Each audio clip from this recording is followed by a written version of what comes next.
میرے رسول کریم صلی اللہ تعالی علیہ وسلم نے نظر کی صفائی پر سب سے پہلے توجہ دی ہے. ہمیں اپنے بچوں کو دیکھنا ہے, ہمیں انہیں خود پکڑ کے اچھی مجالس میں لے کر کے جانا ہے. اور سنو, میرے حبیب پاک صلی اللہ علیہ وسلم نے کتنی پابندی فرمائی.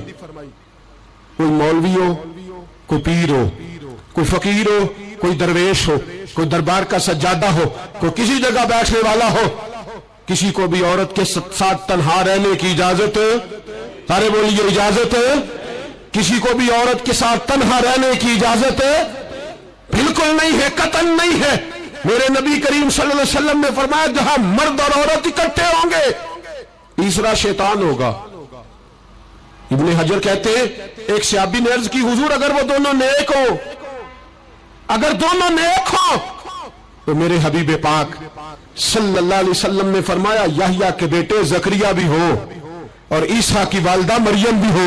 تو پھر بھی میں دونوں کو اکیلے رہنے کی اجازت نہیں دیتا.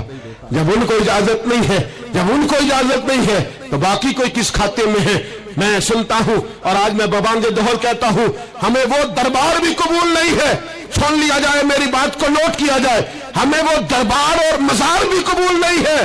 جہاں برائی اور منشیات کے اڈے قائم ہیں. ہم ان درباروں پر بھی فوری طور پر ہر لحاظ سے کڑی نگرانی کرنے کا اور پوری سختی کرنے کا ارادہ رکھتے ہیں اور خود آگے بڑھ کے ان ظالم سجادہ نشینوں کا منہ نوچنے کا ارادہ رکھتے ہیں جن درباروں پر نشہ بکتا ہے, جن درباروں پر گند ہوتا ہے.